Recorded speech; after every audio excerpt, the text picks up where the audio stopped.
আরজি করে চিকিৎসকের ধর্ষণ ও হত্যা মামলায় তৃতীয় স্ট্যাটাস রিপোর্ট জমা দিল সিবিআই। টেলিফোনে এই মুহূর্তে রয়েছেন আমাদের প্রতিনিধি প্রকাশ সিনহা।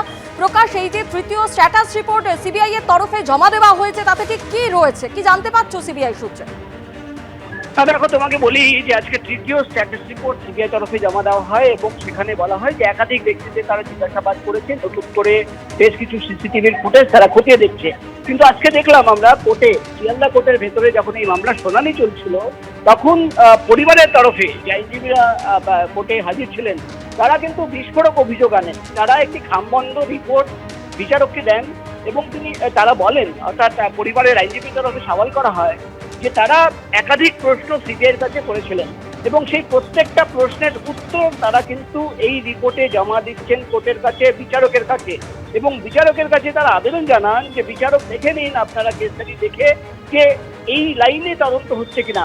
এবং সেখানেই আমরা দেখলাম যে পরিবারের আইনজীবী তিনি কিন্তু একটা হোয়াটসঅ্যাপের চ্যাট, তার কপি কিন্তু বিচারককে দেখান এবং সূত্র মারফত আমরা যেটা জানতে পারছি এই চ্যাট হিস্ট্রিতে দেখা যাচ্ছে যে মৃত্যু অর্থাৎ ধর্ষণ এবং খুনের যে ঘটনা তার 1 মাস পর নির্যাতিতার মোবাইল ফোন ট্যাম্পারিং করা হয়েছে। সেখান থেকে কিন্তু হোয়াটসঅ্যাপের কোনো গ্রুপ অ্যাক্সেস করা হয়েছে, অর্থাৎ সরাসরি অভিযোগ যে এই ঘটনার 1 মাস পর ভিকটিম নির্যাতিতার চিকিৎসক যাকে ধর্ষণ করে খুন করা হলো তার মোবাইল ফোন থেকে অ্যাক্সেস করা হয়েছে কোনো গ্রুপে, কিন্তু সেখান থেকে রিমুভ করা হয়েছে, এক্সিট করা হয়েছে।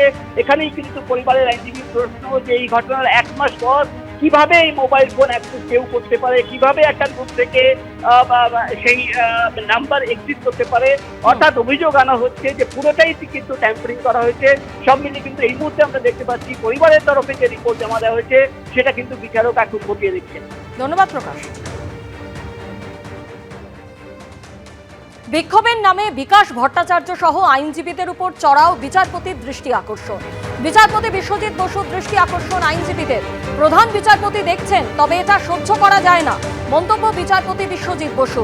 মামলাও করবেন আবার এসবও করবেন, চলতে পারে না, মন্তব্য প্রধান বিচারপতি। আইনজীবীদের আবেদন গ্রহণ করলেন প্রধান বিচারপতি। অ্যাডভোকেট জেনারেল, অতিরিক্ত সলিসিটর জেনারেল এবং আইনজীবীদের 3টি সংগঠনকে নোটিশের নির্দেশ। বিক্ষোভকারীদের তাণ্ডবের প্রতিবাদে হাইকোর্ট চত্বরে মিছিল আইনজীবীদের একাংশের।